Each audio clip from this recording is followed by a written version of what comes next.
अब फैसला आपका, कौन आलिम और कौन हराम खोर मौलवी। सब देखने और सुनने वालों के लिए मोहब्बत भरा सलाम। मजीद नई अपडेट के साथ आप देख रहे हैं YouTube channel message of Islam. नाजरीन, जिस मौलवी को भी आप थोड़ा सा खंगालें या फिर आप कोशिश करें कि उसका डीप एनालिसिस करें तो आपको ये मालूम पड़ेगा कि वो कितना बड़ा हराम खोर है। वैसे व्यूवर्स, मैं उनको हराम खोर नहीं कह रहा, बल्कि इन्हीं में से एक मजहबी स्कॉलर हैं कि उनके जो मौलवियों के बारे में गोल्डन वर्ड्स हैं वो मैं आपको बता रहा हूँ और मैं भी अभी आपको सुनाता हूँ, वो क्लिप भी दिखाता हूँ। लेकिन मैं खुद भी क्लिप सुनने के बाद इस सोच में पड़ गया कि वैसे हम में से बहुत से लोग ऐसे हैं, कभी उन्होंने इस बारे में इस तरह से कभी सोचा नहीं कि हरामखोर मौलवी हैं कौन, हम उन्हें हरामखोर मौलवी क्यों कहते हैं, हरामखोरी का मतलब क्या है, और फिर ये कि हरामखोर मौलवी ही इतने खतरनाक क्यों हो जाते हैं, और कैसे हरामखोर शख्स वो खूनख्वार और अकल का दुश्मन बन जाता है।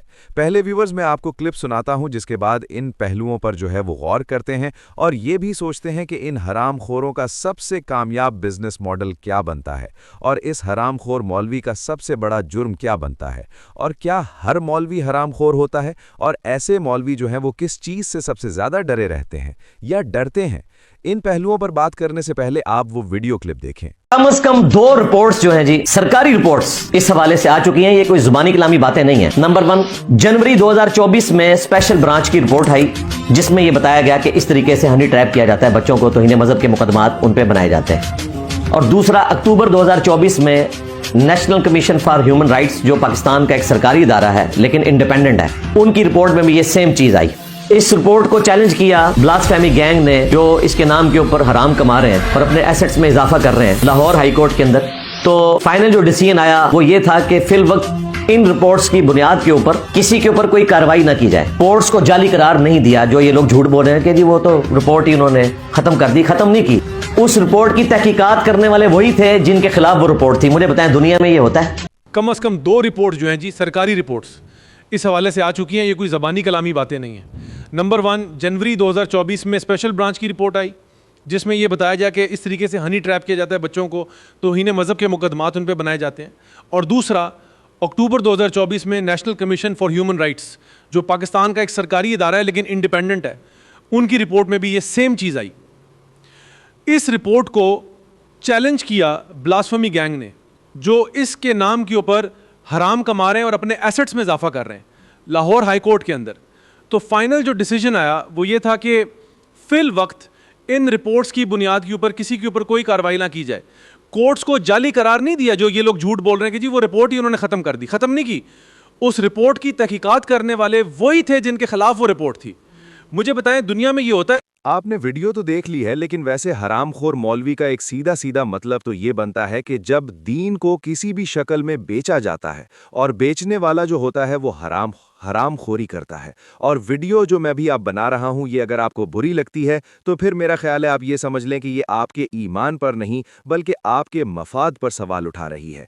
क्योंकि ज़ाती मफाद पर जब सवाल किया जाता है और ख़ास तौर पर उनसे जो हरामखोरी में मुलव्वस होते हैं, तो उनकी जो झूठी गैरत होती है वो ज़मीन फाड़ कर निकलती है, और फिर फतवेबाजी भी होती है, और हुजूम को जज्बाती करने का एक जो हथियार है उसको भी इस्तेमाल बड़े खूब तरीके से किया जाता है। और ये बात भी तय कर लें कि इल्म रखने वाला आलिम होता है, लेकिन ये जो खुद को आलिम कहते रहते हैं हर वक्त और खुद को फिर ये रसूल अल्लाह पाक सल्लल्लाहु अलैहि वसल्लम का वारिस करार देते हैं, ये वो व्यूवर्स आलिम नहीं है बल्कि ये मुबैयना आलिम है, जो दीन कारी करते हैं, जो दीन बेचते हैं, या फिर आप यूं कह लें कि इन्होंने अपने अपने मसलक की जो दीन के नाम पर दुकान बना रखी है, ये उसके दुकानदार हैं। और ये जो दीन की हड्डियों के दुकानदार हैं, ये एक दूसरे को आलिम आलिम कहकर पुकारते हैं ताकि मुआशरा जो है वो इनकी इज्जत करे, और फिर जो ज्यादा मुनाफा समेटने वाला होता है वो बड़ा आलिम, और छोटा जो धंधे पर बैठा है या छोटा धंधा बनाकर बैठा है वो छोटा आलिम होता है, या यूं कह लें कि वो छोटा मुनाफिक होता है। याद रखो, अल्लाह ताला ने जन्नत के दरवाजे पे लिखा है जन्नत दयूसों के लिए हराम है, हराम है। पूछा दयूस कौन है, तो कहा जिस घर की औरतें पाप करें, बेपर्दा घूमें और उस घर के मर्द मना ना करें, वो मर्द दयूस है। दयूस, उन पे जन्नत हराम कर दी गई। आज बेटियां बेपर्दा हैं, आज बेटियां बेपर्दा हैं, ख़वातीन आदी आस्तीन के कपड़े पहन रही हैं, पतले और बारीक लिबास पहन रही हैं, सीरियलों के तरीके पे चल रही हैं, میں خواتین سے کہتا ہوں سیریل کے طریقے پہ چلنے میں کامیابی نہیں ہے، بلکہ سیدہ فاطمہ کے نقش قدم پہ چلنے میں کامیابی ہے۔ ویسے حرام خور مولوی جو ہے وہ ایک ویورز اصطلاح نہیں ہے بلکہ ایک نظام ہے، اور حرام خور جو عام طور پر وہ شخص ہوتا ہے جو ناجائز طریقے سے یا دھوکے سے یا جبر سے یا مذہب کے نام پر کمائی کرتا ہے۔ تو جناب حرام خور مولوی سے مراد وہ مذہبی پیشوا ہے جو دین کو روزگار بناتا ہے، ایمان کو پیسوں میں تولنے کا کام کرتا ہے، فتوے کو ایکسپلائٹ کرتا ہے اور ہر طاقتور کے در پر ایک شرعی جواز لے کر حاضر ہو جاتا ہے۔ ویسے یہ بھی سوچنا چاہیے کہ یہ اصطلاح کیوں پیدا ہوئی ہے۔ تو ایسا ہے ویورز کہ یہ ٹرم اس وقت عوامی زبان میں آئی جب مذہبی طبقہ ریاستی جبر کا وکیل بن گیا، آمریتوں کا یا عمرہ کا، جاگیرداروں کا اور مافیاز کے لیے دینی لائسنس جاری کرنے لگ گیا، اور جب منبر محراب اور مدرسہ جو ہے وہ طاقت کے فرنچائز بن گئے، یعنی مسئلہ مذہب نہیں بلکہ مذہب کی دکانداری کا ہے۔ اور دلچسپ بات یہ ہے کہ امام ابو حنیفہ نے قاضی بننے سے انکار کیا، امام مالک نے خلیفہ کے دباؤ پر فتویٰ بدلنے سے انکار کیا، امام احمد بن حنبل نے کوڑے کھائے مگر ریاستی عقیدے کو قبول نہیں کیا، تو ان میں سے کوئی بھی ریاست کا جو تنخواہ دار مذہبی ملازم نہیں بنا تھا۔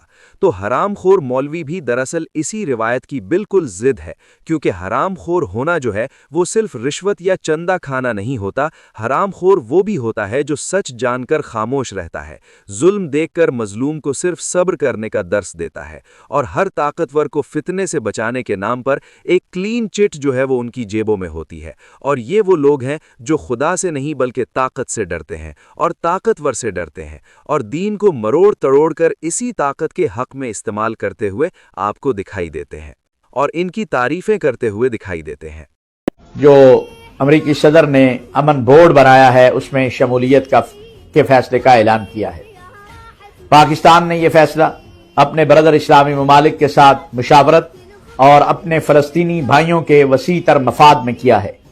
وزیر خارجہ اور نائب وزیر اعظم اسحاق ڈار صاحب پاکستان کی وزارت خارجہ یہ بات بتا چکی ہے کہ پاکستان کا اس امن مشن میں شامل ہونے کا واحد مقصد فلسطینیوں کے حقوق کا تحفظ اور ان کے لیے جدوجہد کرنا ہے۔ جو امریکی صدر نے امن بورڈ بنایا اس میں شمولیت کے فیصلے کا اعلان کیا ہے۔ پاکستان نے یہ فیصلہ اپنے برادر اسلامی ممالک کے ساتھ مشاورت اور اپنے فلسطینی بھائیوں کے وسیع تر مفاد میں کیا ہے۔ وزیر خارجہ اور نائب وزیر اعظم اسحاق ڈار صاحب پاکستان کی وزارت خارجہ یہ بات بتا چکی ہے کہ پاکستان کا اس امن مشن میں شامل ہونے کا واحد مقصد فلسطینیوں کے حقوق کا تحفظ اور ان کے لیے جدوجہد کرنا ہے۔